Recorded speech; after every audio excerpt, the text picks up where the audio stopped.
Hi everybody, in this video I'm gonna show what are the most important things to remember when you're doing your bouncing ball animation. And it doesn't matter whether you're doing stop motion, digital, 3D or 2D animation. The main principles are the same. Most of you do not think about the spacing. First you set up the timing, and the timing might be okay, but you don't think about the spacing. There's also one thing that you have to take into consideration. If your ball is not bouncing only up and down, but also from left to right, it's going to follow some sort of an arc. Why arc? Well, that's something that happens visually. If you throw a ball and try to observe it, shut it on camera, you will see that that ball goes over or move along that arc. And that's really important. That's part of the realism that we should take into consideration. That's what I'm fixing right now. As you can see in animation, the arcs are a bit messed up. And how do I check the arcs? Basically, I turn on the onion skin, but as you can see, I put the onion skin to several keyframes before and several keyframes after, and maybe the whole animation as the onion skin.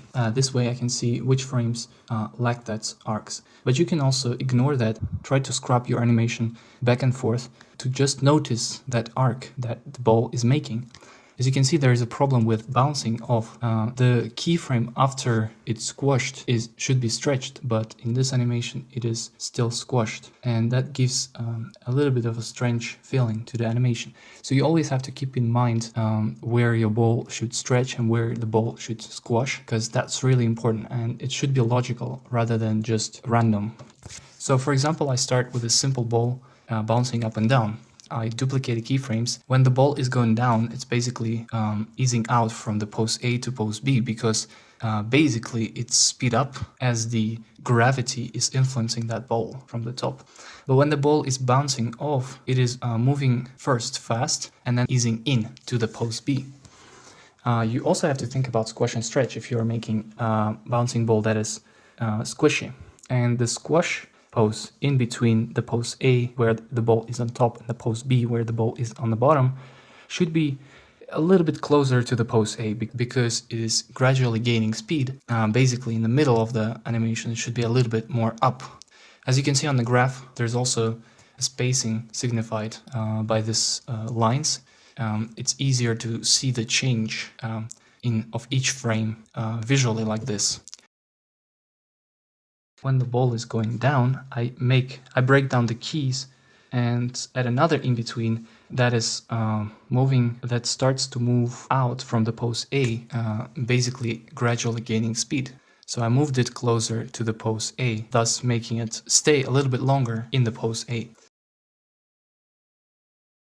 But then it's jumping off again.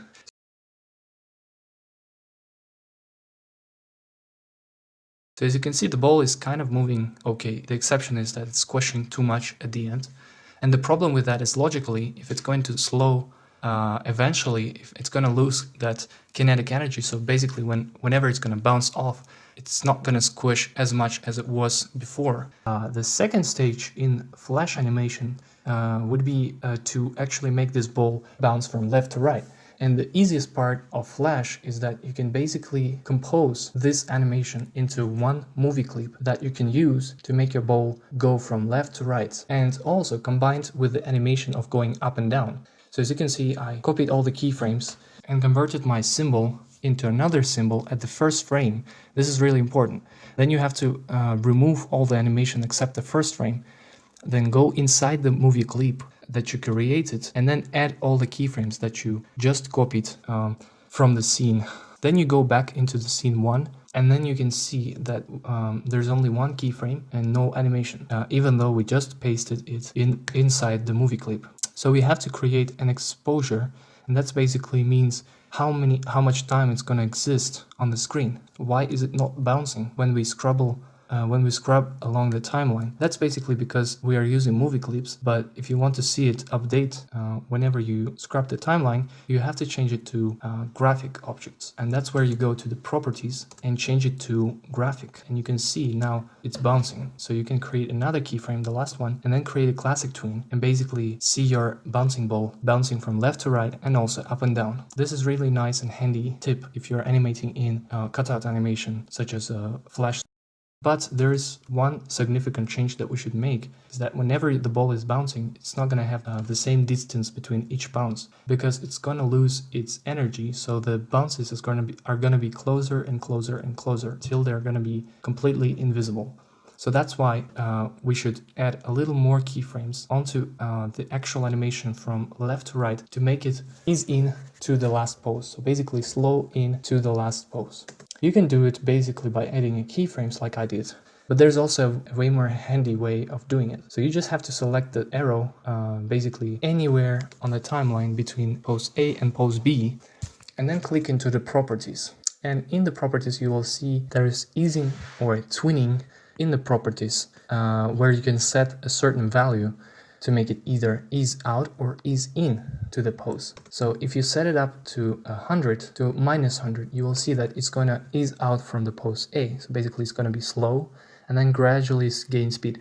But if you think about it, it's actually our ball going to be fast at the beginning and then it's going to gradually slow into the pose B. So that's why we're choosing 100 or somewhere in between 0 and 100 if you don't want to have so drastic slow into the pose B. If you turn on the onion skin, you can actually visually see how it works. So as you can see, when I drag it, it also drags the in-betweens, or basically our spacing changes. So I'm going to add a little more exposure and move the last keyframe. Why do I do it? Is because I want my ball also to roll a little bit after it bounced. And if you start moving your last keyframe a little bit off, you'll see that the animation starts to loop. And that's because our graphic is set to loop. So you have to set it to play once, and the last keyframe should be set to play single frame. So when you play it back, it's going to basically play it once, and then at the last keyframe, it's going to stop, and it's going to be the last keyframe of the animation. So now we have our bouncing ball created in Flash. And one thing I want to point it out is the arcs. Now in this case, the arcs are a bit off, so we could change it if we adjust our keyframes. But the thing is that we are actually not only adjusting the arcs, but also adjusting the whole animation that way. So basically, we're moving and rotating our animation around. Now, this is not really important step if you are just a beginner, so you can basically skip this step. But this step is really important for those who understand how to make a simple bouncing ball up and down. Let's see yet another example.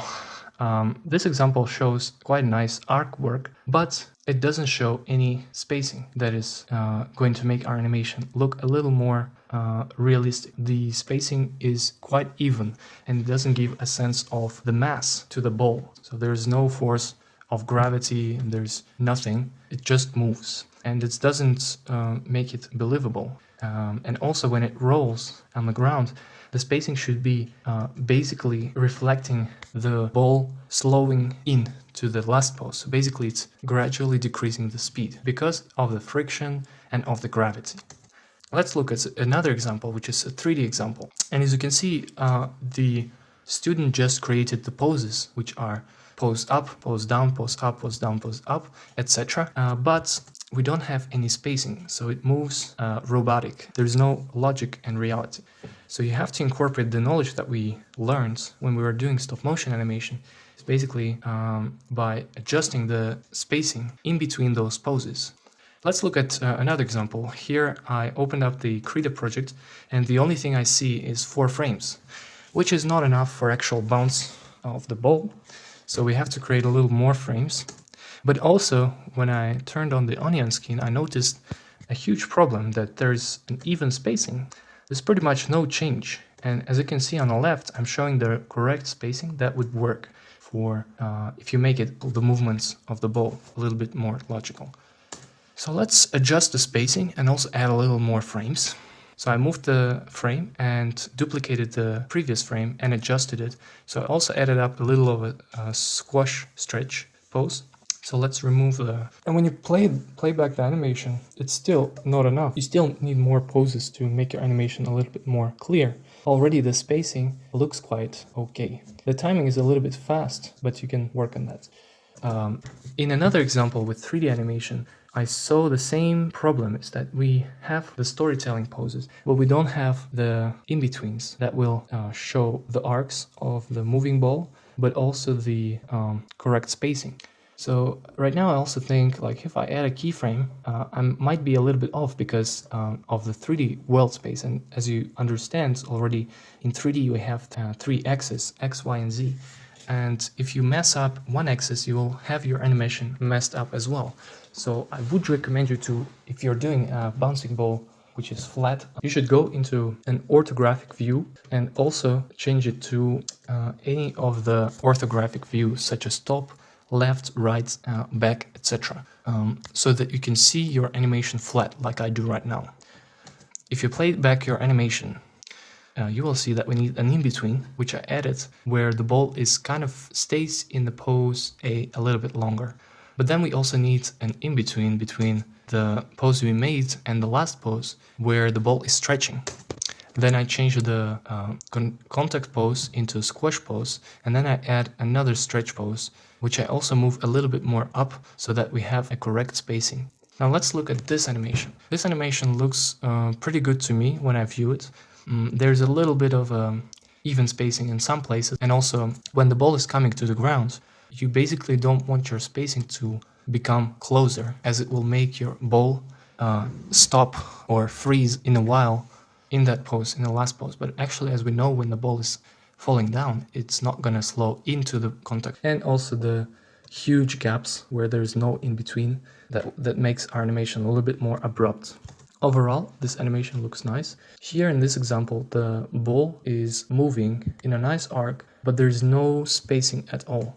The ball kind of have this same spacing, even spacing. Also, another problem is that the camera is moving, and that really breaks the focus of the audience on the movements.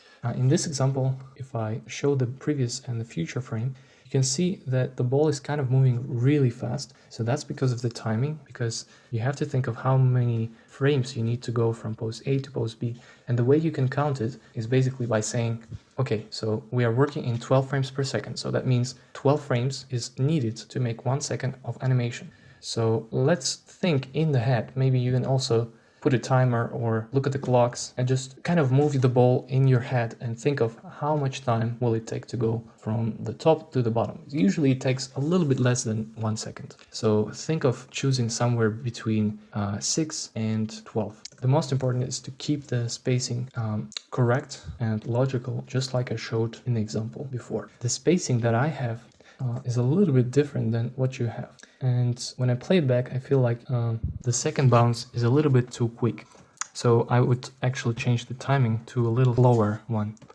In this example, the Venom is throwing the ball. I see that the ball is kind of moving with even spacing. There is no change whatsoever. So if he's hitting the ball, it's probably that he's transferring his energy into the ball, and that kinetic energy is going to move the ball in a certain direction, but the ball is gradually going to decrease its speed, so it's gonna ease into the last pose. So you have to keep that in mind.